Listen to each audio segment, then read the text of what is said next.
Ayan. So, kita nyo? Tapos sibuyas para kumapit yung anghang. Ayan. So, ayan, lagay ni Modra. Ayan. Para lalo siyang mas masarap tingnan. Wow.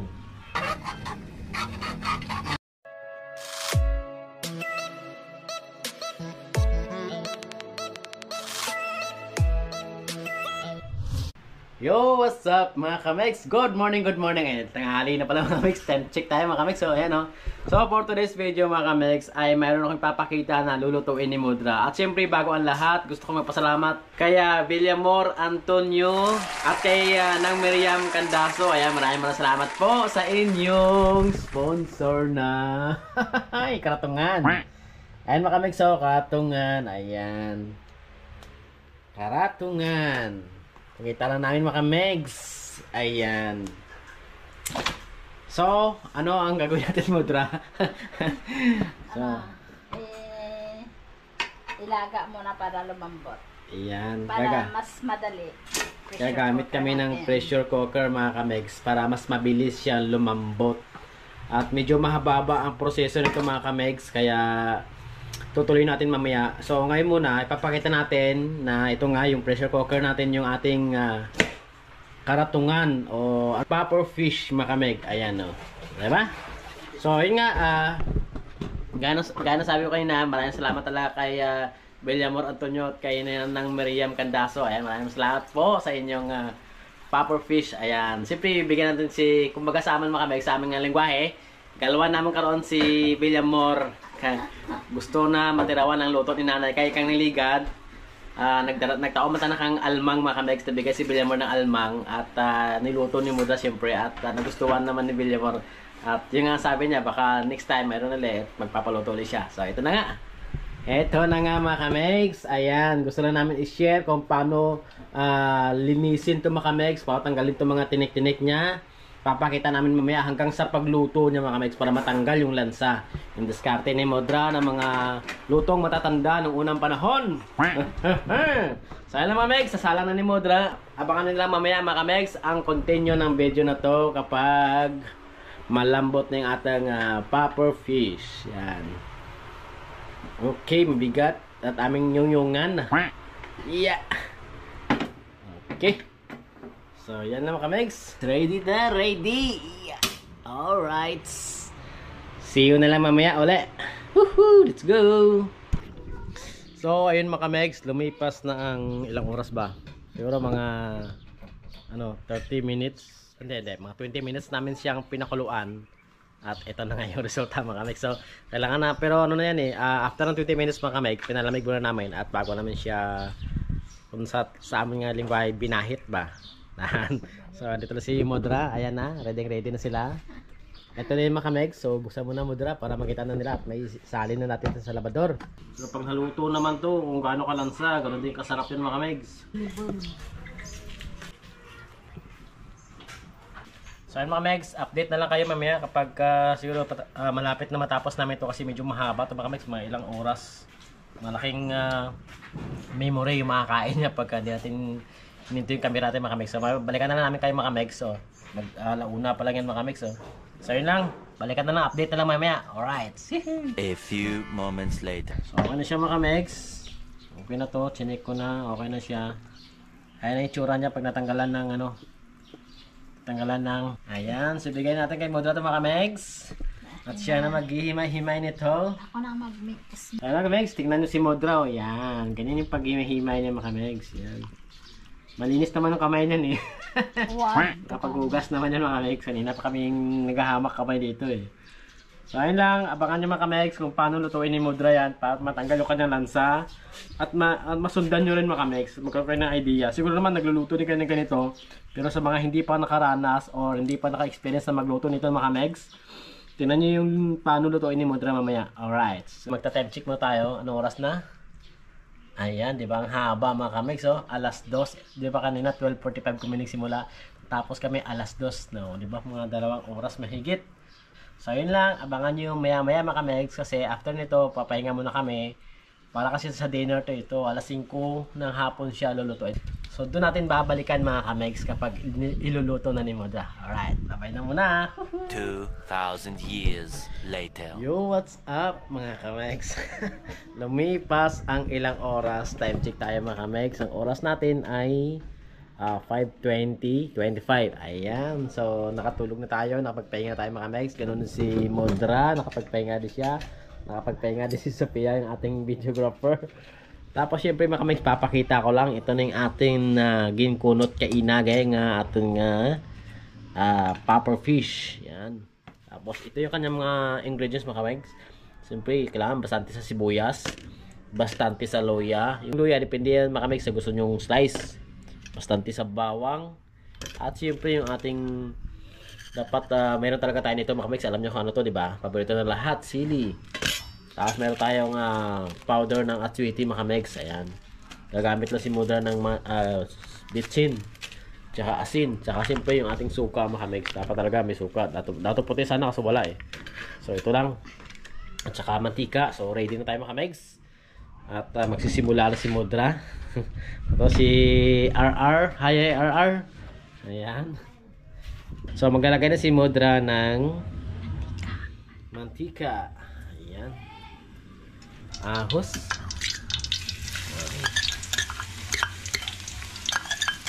Siguro naman mga kamegs, ganun kayo magluto, di ba? Dapat unang una, huwag po natin tipirin yung ating niluluto ng ating mga ingredients, lalo na kapag mga galing dagat. Kasi yung lansa ng mga kamegs, sige, lagay mo yung luya na. Yan, luya mga kamegs. Yung lansa kasi noon, mahirap tanggalin, so dapat talaga marami kayo maglagay ng bawang, luya, at saka sibuyas. So pinaka-importante mga kamegs, para mapatay yung lansa ng isda o ano man dyan. Ito kasi puffer fish, talagang kailangan malansado mga kamegs. Tapos sibuyas. Uy! Maraming sibuyas. Sabay na lang yung sili para kumapit yung anghang. Ayan, sarap yan mga kamegs. Nagugutom na ako.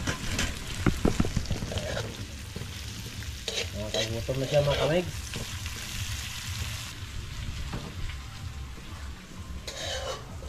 So, dikit-dikit na yung ano. Tsaka naamoy ko yung anghang. Grabe. Ano sa ilong ko fish. Yan.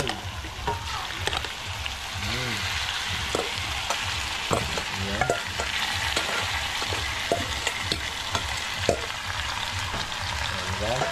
Apat na piraso ito mga kamegs. Apat na piraso na ano namin. Yan.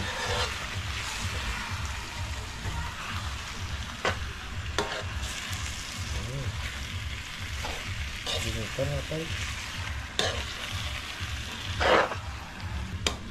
Yung atay kasi mga kamegs ampere kasi pag nasintro sa isang tao kaya sa ayo kay Modra, hati-hatiin niya yung atay para naman mabigay siya pag ginalo-galo na asin, galo. Ano ba sa Tagalog ang galo? Kapag binigay mo na o nagbigay ka sa mga mag-anak mo nito, hindi mabigyan ng atay din yung iba.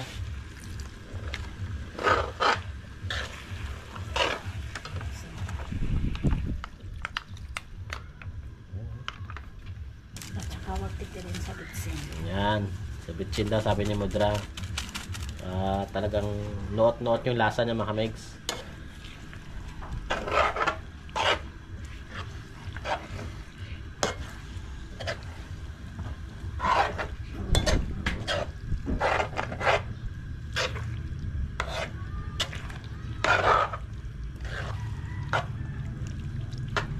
Asim-asim yung amoy. Tanggal yung lansa niya. So, yun mga kamegs, sabihin ko lang no. Kung nakikita nyo kanina, diba, nilagyan ni Modra ng suka. Tapos, nakikita nyo yung suka yan, diba? Suka yan. Ang gagawin ni Modra dyan mga kamegs, papakuluan yan hanggang sa medyo matuyo na siya mga kamegs. Para yung lansa niya, mamatay. O, diba? So, ayan mga kamegs. Makikita nyo mamaya yan kapag, yung sinabi ko, makikita nyo yan mamaya. kapag malapit na matuyo, ipapakita natin. Sa ngayon, takpan muna ni Mudra at hintayin natin na medyo matuyo mga kamigs at balikan natin. Alright, let's go! So, ayan na mga kamigs! Yan! Wow! Wow na wow naman. Wala pa siyang atswiti mga kamigs pero parang ulam na talaga tingnan. Ayun wow wow na wow mga kamigs. Lagay na yung unang, ito yung ikalawang pinagaan mga kamigs. So ayan, lagay na ni Mudra para manuot mo na yun mga kamigs. Tapos ipang last na natin yung unang pinigaan. Ayan. Ayan oh. Parang dumami. Kanina, konti lang nito. Wow. Wow na wow. Tapos, siyempre, kita nyo, halo-halo konti at takpan na naman natin mga kamigs. Ayan.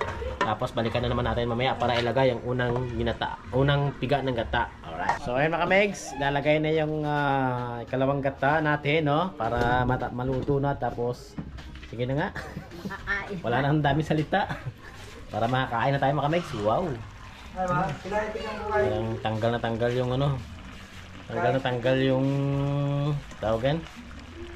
Tanggal yung lansa niya mga kamigs. Ayan. Wow. Isang ano lang mga kamigs. Nilagay namin sili. Wala na eh. Wala nang bunga yung hardin ni daddy. Kaya nag-iisang piraso na lang. Ayan lang mga kamigs. Oh. Nilagay na yung gata. Ayan. Para mas malinamnam. Wow. Tsura pa lang. Wala pa yung ano niyan ha. Ang sweetie. Betranay. Ano na? Ay batang naman. Ayan. Lalo siyang mas masarap tingnan. Wow.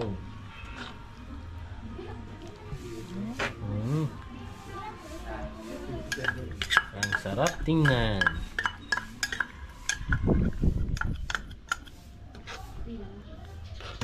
Creamy ng guwake mo.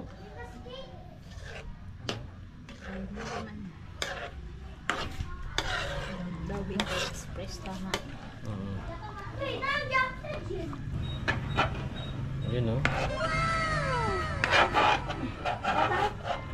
Papakaluan na natin yung mga kamigs na mga ilang minuto. Tapos siguro pwede na yan. At tikman na natin mga kamigs para may ano na natin. Para mahusgahan na natin yung lasa niya mga kamigs. Pati yung lansa niya. Alright, takpa rin. Let's go. Mayroon na tayong kanin. Ayan no. Para malaman natin kung masarap ba talaga yung luto ni Mudra na kartungan. Ito na. Eto na, buksan na natin. Ayan. Tapos, kukuha lang tayo ng ating pang-testing.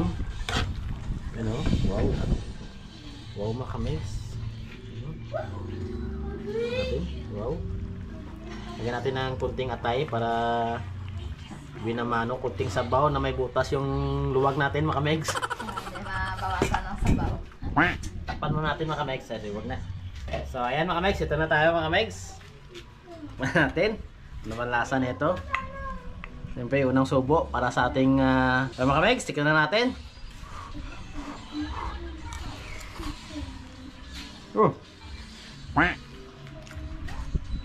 Init. Patalasahan ako. Luwat pa, luwat. Luwat pa kamigs.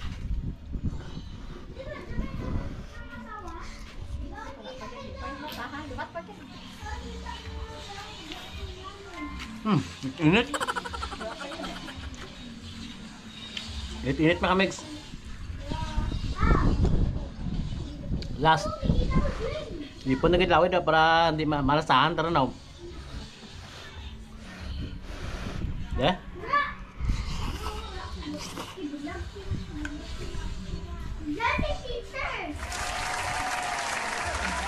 Gamit na kami. Grabe. Dumayapon na kami din. Pinaka-last na ganyan mga kamigs. Diyan na ganyan. Ayun ako na. Namit. Ano ka lima? Grabe mga kamigs. Salamat sa ating videographer na si Sofia.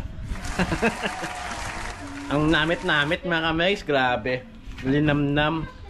na maanghang. Tapos andun yung asim ng suka. Talagang mapapasabi ka na sana ito ulit ang ulam natin bukas. Ayan. So ayan, hindi ko na patatagalin mga kamegs. At dumating na nga ang time na natikman na natin itong kinunot na kartongan mga kamegs. Napakasarap talaga. Ibahin natin si Eko. Interviewin natin. Ano masabi mo, Check? Masarap? Kaya lang mga megs, hanggang dito na lang kami. At sana ay nabigyan na naman kayo ni Modra ng idea kung paano magluto ng kartongan, di ba? At least sa susunod, kung may mga kartongan kayo dyan, alam nyo na kung paano lutuin. Alright, magpapapay na kami. Alam ko yung Yeah.